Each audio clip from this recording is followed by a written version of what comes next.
8 October 2024. It is what it is. Saka takungoripota the way it is.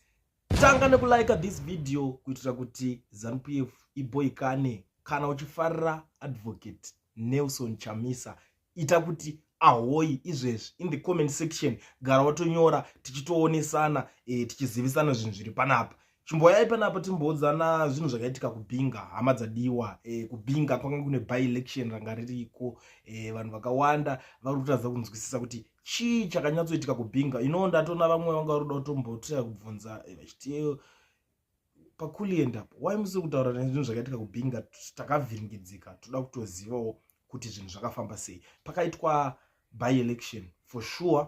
Now ndiri kuona vanhu vari kuda kunyebedzera kudzungaira kupinda mutele techikadzi kuti Chamisa saka ane popularity, Chamisa azodai so, Chamisa azodidi. Vari kuda kunyedza kupinza Chamisa pazvinhu zvese. Mafanizi akaita seiwayo akamboitika kudhara paya madays pakafa vatsvangirai. Kuna vanhu vakatraya kubuda vakuti aiwa saka tsvangirai wacho tsvangirai akazonditi, tsvangirai akazodidai so, kusvika vanhu vataura kuti tatopa nguva yekuti iko zvino tave kuda munhu wekuti achiripo mupenyu. Haticharevza vanhu kuti unobuda uchiti ndiri kumirirana nenge. Now vanhu ava vakangwarisa, vari kubuda, vari kugadzira, vari kuita election ravo vega. Ivo pachavo vozviitira election ravo vega ivo, kuti takuita election ivo versus ivo.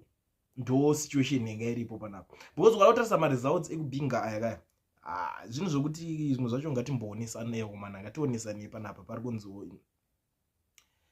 by election held in Binga, ZANU-PF secured victory, yet the independent candidate representing Advocate Nelson Chamisa demonstrated significant electoral strength, garnering a with number of votes. Despite ZANU-PF's win, the performance of Chamisa's candidate is a sign of hope. According to political analysts, ZANU-PF celebrated the victory with a statement from a party representative who remarked its word in Binga that has been in hands of opposition since 2005, which is exactly 20 years. This historical context emphasized the significance of their recent victory. The final results revealed clear division in voter representatives. ZANU-PF yakawana 895 votes kubhinga. Uyu ari kuda kuzviita wa Advocate Nelson Chamisa akawana 402 votes. Tobva tava vari kuzviita vetriple C iyo yaChabangu naWelshman Ncube vakawana 21 votes. Ndobva tazoona uyo akamirira vaMadhuku ari kunzi akawana 9 votes. Ndo mamiriri akaita results acho.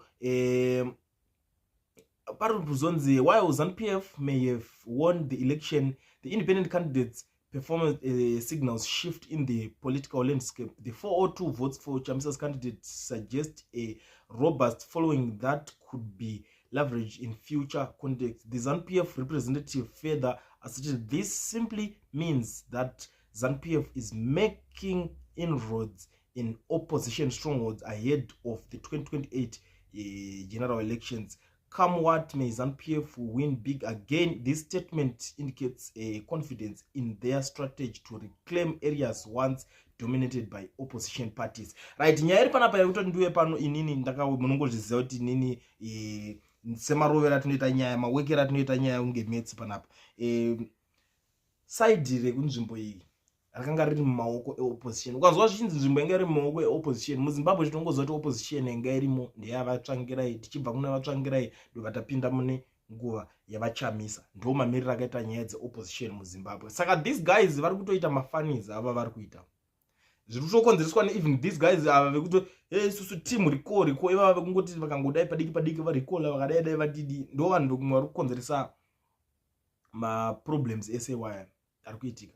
Hakuna chinonzi independent woti ndiri kurepresenta Chamisa. Chamisa haana political party. Vanhu ngavanyebedzere kuda ngavamire kuda kunyebedzera kudzungaira. Munhu aida kutonorowa skillful kuti anganoita se anganowina side deal, because ZANU-PF pachayo for the past 20 years indozoti aimire ikoko nana Chamisa ivavo. Chamisa wacho akazvimirira ega, aikwani inogara kuchita se inzvimbo yekuti inotongwa nana Chamisa handiti mukuzviona. Saka munhu akada kutry kuti ona kuti inini mina nditry kuita independent ndibva ndaitora ndiclaim ndiite yangu inini ndega. Kana muchirangarira zvakamboitika kuNorton Themba Mleswa paakawina akambenga ari wewe ZANU-PF before, but paakazongonopinda independent akabva atotanga kuti Norton inge yato yake.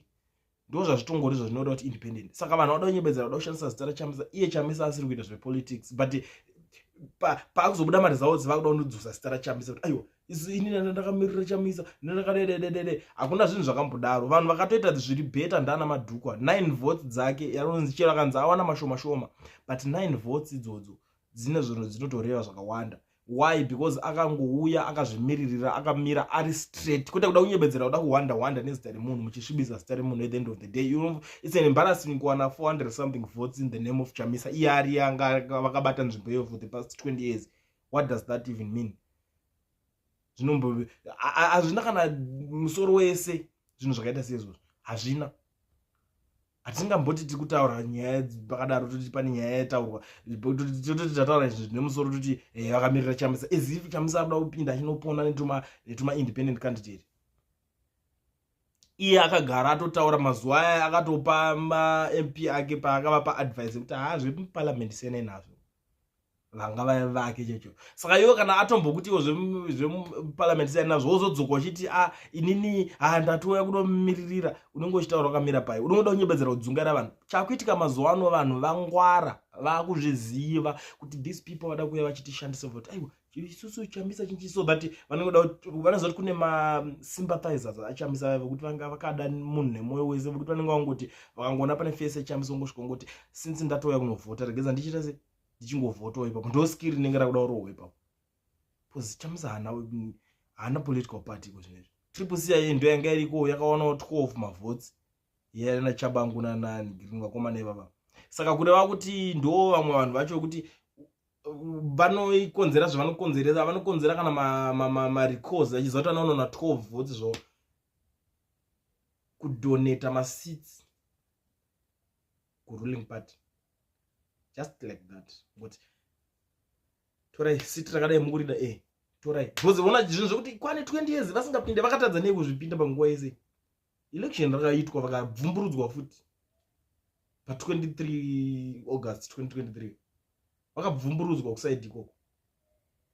But iko zvino zvimanje vakuda kushandisa. Unozati inini chandinongotaura zvangu nje kuti according nemazita nditongoita nyaya idzi nditongoona kundoti ZANU-PF versus ZANU-PF, but vakuda kunyebedzera. So uri kuona kuti vakazowana because it's an embarrassing kuti uyo akana 400 something votes uyo avaona 890 something votes. Zvatopa chena kakuti muri kutova kutopraise ZANU-PF aiwa zvaari kutoningirina ari kuti guys atidi kuteerera nyaya dzakadhakwa hanzi zvaari kutoita izvozvo zviri kutoratidza kuti vanhu vane trust muchinchi, vanhu vari kuvimba kuti 2028 pamirike ZANU-PF inenge ichizodyiwa chinchi. Imi musatijairire vanhu imi vemuZimbabwe, hakuna kuchembedzera kuda kutipusira. Hatidi vanhu vanoita zvakadaro. It's an embarrassing. Zvinhu zvinofanira kunge zvichitonyadzisa. Iye munhu wacho anofanira kunge achitonyara kuti ari kuuya achizvitoda kurepresenta Chamisa city iri richitoenda kudaro just like that. City ratotorwa raenda wobva watowarepresenta ticharamba takamira nevanhu.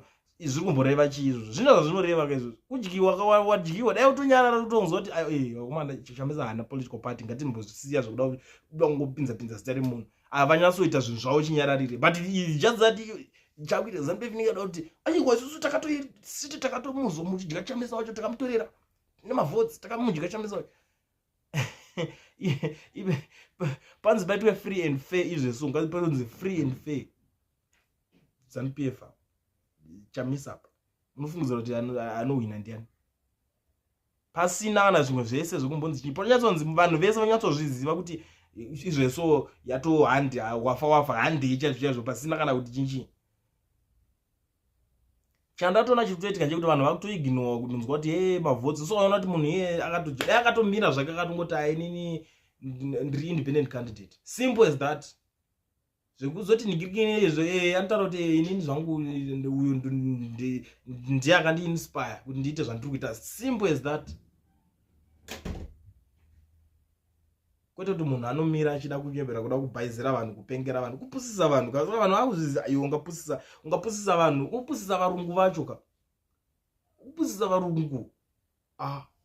mazimbabweans guys ndakontidarika ndipana ainonyuzoti ndakatanga kutotaura inonga handidi kuningina but ndonyaya iripo endachitonyatsoongorora yakaitika kubhinga zvimwe zvese zviri kuitika madhirama ese mamwe autaurwa nikirira chamisa kazodai so hapana man musave maarticles hobva ringobudiswa saka azodai so chamisa popularity pachiko ndivo vanga vareveredzi vesiti iroro musataura zvekuti popularity man zviri kutonyadzisa zvamuri kutotaura izvozvo haamo muresi iroro anga asimo simple as that. Why is it my elections ese anoda kuitwa kuda kungoti zvingoluka as if zvinhu zvese zviri correct so kungonzi aiwa zvinhu zvese zviri munhu akasiya akati haasi kuda kuitiswa zvinhu zvekupenga izvozvo iye akatotaura kuti imboitai zvamuri kuita ikoko mauda vadaura vachingomudzosa pamaheadlines ese avari kuita kuti zvizongobuda zvangonzi ZANU-PF yakazodya chamisa kwakati iye asina political party hakuna zvinhu zvakadaro ngavambomusiya akadaro handiti aroronga strategy dzake simple kuti vada kunyebera kuti popularity yake popularity yekuita sei aiwa vanhu itaiwo mumwoyo wakomana itaiwo mwoyo munhu ari kutosangana nezvinhu zvakawanda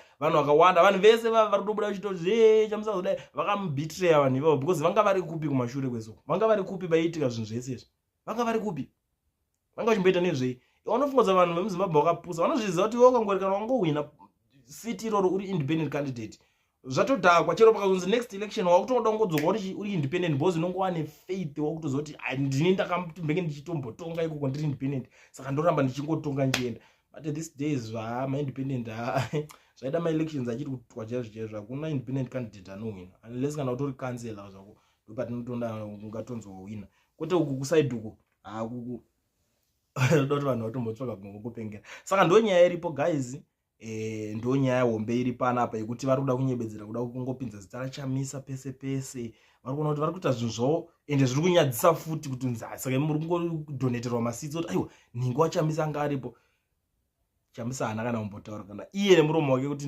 vanhu vekwakati ndatozokuitirai chakati chiitai kudai aiwa musadaro man ndonyaya yacho iripo amen munoionawo senyaya tell me what you think in the comment section nyaya yekubhinga yekuti vakuda kungopinza zita rachamisa vachidoneterana masitsi munoionawo sei nyaya iyoyi